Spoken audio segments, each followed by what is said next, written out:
Cada año, el velo que separa el mundo de los vivos y de los muertos se hace más delgado. Nosotros te llevamos a lo más profundo del terror. Abre tu mente. Solo existe un camino. Ahora estás en El abismo.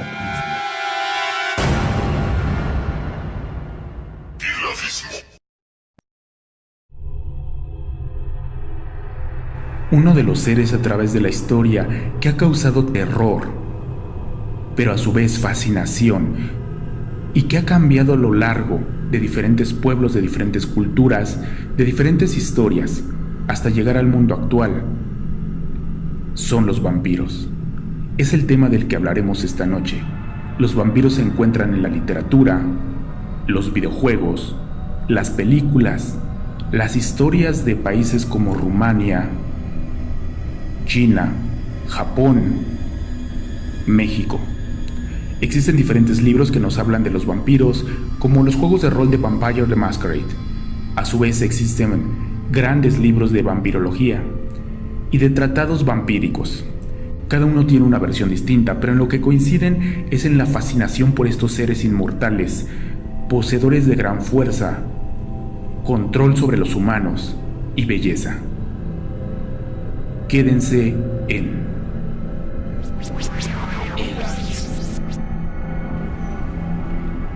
El origen de los vampiros se remonta al año 1732.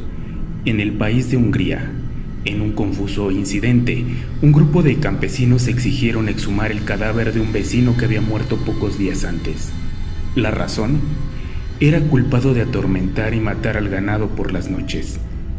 Los lugareños de Medreya lo llamaron vampiro.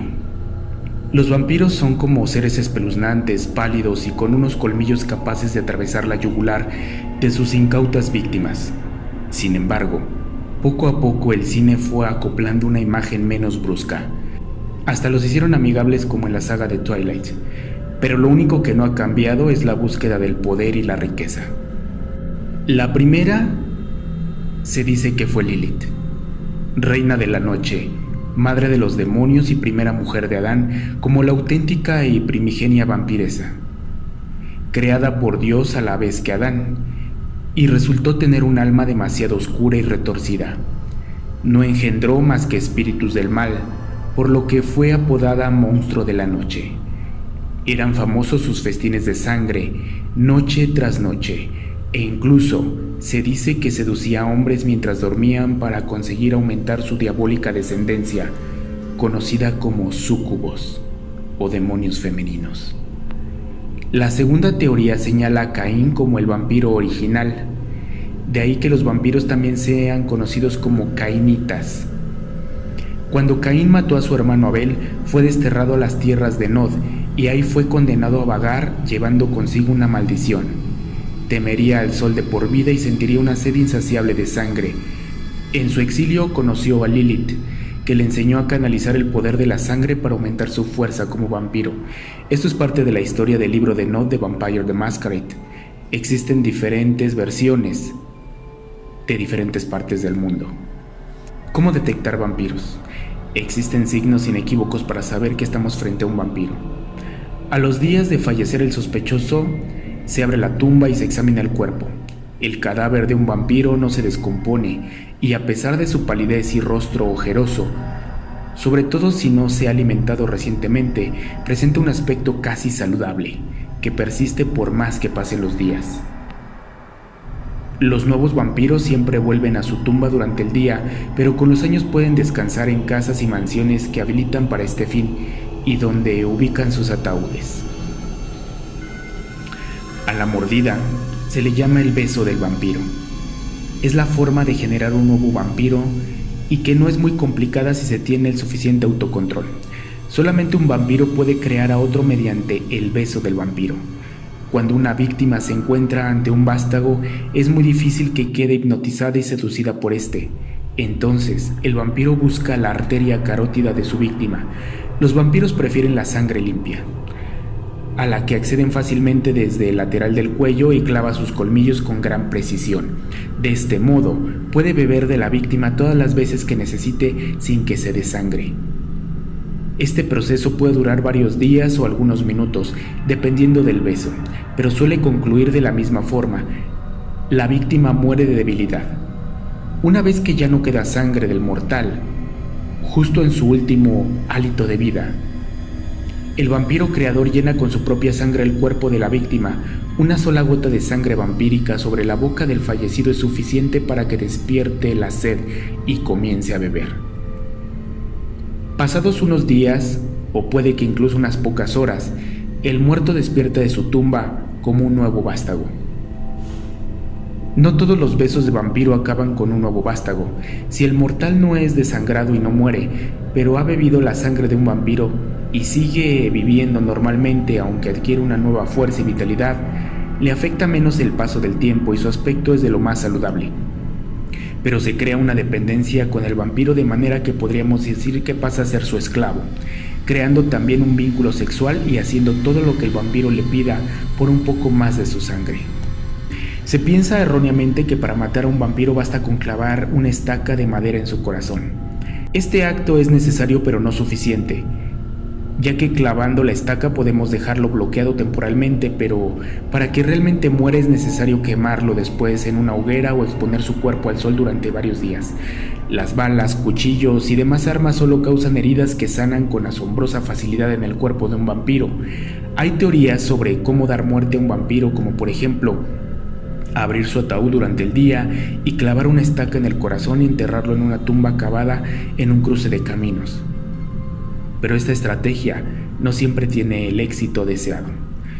Ustedes recordarán algunas películas, por ejemplo, donde a un vampiro intentan matarlo y lo entierran en un viejo cruce de caminos, incluso lo amarran con cadenas.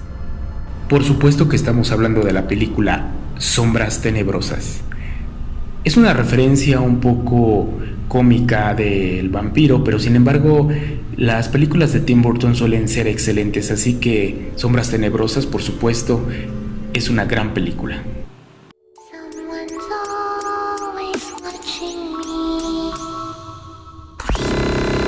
Muy buenas noches, mi nombre es Eric del Aguilar. Estás en El Abismo.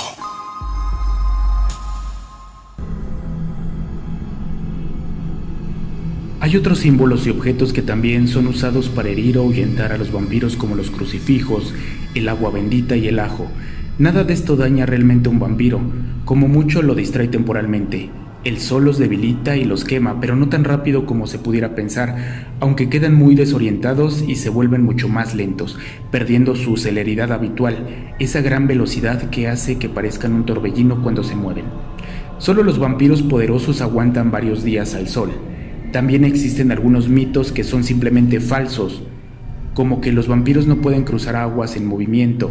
Si esto fuera cierto, no se habrían extendido por todo el mundo, aunque hay leyendas que explican que sí pueden hacerlo portando tierra de su tumba en el ataúd. Esta parte, por ejemplo, la recordamos en la película de Drácula de Bram Stoker, donde él se mueve en barco, pero llevando en el barco una caja con tierra de su lugar natal, Transilvania. Hay diferentes tipos de vampiros. El poder de un vampiro es mayor cuando más viejo es, no solo por el control y aprendizaje que acumula durante los años, sino porque los más viejos pertenecen a las primeras generaciones y tienen la sangre más pura, siendo su poder inmensamente mayor que el de un vampiro de generaciones posteriores, como por ejemplo lo podemos ver en la película de Inframundo, donde el creador de los Lycan y de los vampiros es Corvinus, quien es el primer vampiro y tiene mucho más poder por la edad. Entre los tipos de vampiros se encuentran el neonato, ese vampiro recién creado y presentado al príncipe del clan al que pertenece. Existen algunos vampiros recientes que no pertenecen a ningún clan en concreto. En el libro de Vampire the Masquerade se les llama Caitiff. Los antiguos son los vástagos que están al poder de la sociedad vampírica, tienen entre 200 y 1200 años y se encargan de que se cumplan las normas. Los Matusalén. Esta posición la ocupan vampiros cuya edad alcanza los 1200 años. Se produce un cambio realmente palpable. Pasan a parecer menos humanos, más ancianos y físicamente están más delgados. La bestia en ellos ha tomado el control y no tienen prácticamente humanidad. Son enormemente fuertes y fieros. Los antidiluvianos, los más antiguos y se piensa que solo existen en Europa, son la descendencia directa de Caín y llegan hasta la tercera generación. Son tan fuertes, sabios y poderosos que su simple mención genera auténtico terror entre sus vástagos. Afortunadamente, son realmente raros y escasos. En diferentes películas también aparecen los vampiros. Hay clásicos que hay que ver sí o sí. Y Nosferatu es uno de ellos. Es un clásico dirigido por Murnau. Es una adaptación de Drácula de Bram Stoker, pero con el nombre cambiado para no tener que pagar derechos de autor, porque la viuda denunció y ganó, siendo la sentencia que había que destruir todas las copias. Por suerte, la película ha llegado hasta nuestros días y podemos seguir disfrutándola. Muy recomendable. Nosferatu es una película que hay que ver con paciencia, pues funciona con unos códigos totalmente distintos al del cine actual y además ha sufrido varias transformaciones por culpa de muchos intentos de restaurarla o por los experimentos que ha sufrido en manos de posmodernos al ser la única cinta de dominio público, y resulta fácil comprobar porque hasta el día de hoy sigue siendo una película tan icónica e importante. El vampiro también aparece en los videojuegos. Uno de los clásicos es Castlevania, de 1986. Fue un año excelente para el mundo de los videojuegos. No se puede concebir la saga Castlevania sin el clan de los Belmont, empezando por Simon, protagonista de la primera entrega publicada por Konami un 26 de septiembre de 1986 en Japón, pasando por Christopher, Trevor, Richard, Sonia, Just, Lion o más recientemente Gabriel, Lords of Shadow. Del mismo modo, tampoco se puede entender lo que significa un Castlevania sin la figura de Drácula, omnipresente. Su imagen y poder impone como pocos. Otro icono fuertemente arraigado a la saga de Konami es el llamado Vampire Killer, el látigo que ha transitado durante toda la generación de la familia Belmont. Eso sí, también ha habido otros látigos como el Hunter Whip de Nathan Graves en Castlevania Circle of the Moon, pero a efectos prácticos todos ejercen la misma función de erradicar la presencia de vampiros o cualquier otro monstruo que se nos cruce a nuestro paso. Aprovechando la superstición oriental, no podemos obviar que pese a que en Occidente conozcamos la saga de Castlevania, su nombre original es Akumayo Drácula. Esta denominación se refiere a lo demoníaco, que le da más presencia a la figura de Drácula. Otro caso parecido al de la saga es Makaimura de Capcom, Ghosts and Goblins. O sin ir más lejos, también a la figura demoníaca del propio Akuma de la saga Street Fighter. En esta ocasión hablamos de los vampiros, pero es un tema bastante extenso, así que ya tomaremos el tema en otro momento, donde hablaremos de los diferentes vampiros en otras culturas del mundo y cómo se les llamaba o cómo se les considera. Gracias esta noche por acompañarnos. Hasta la próxima.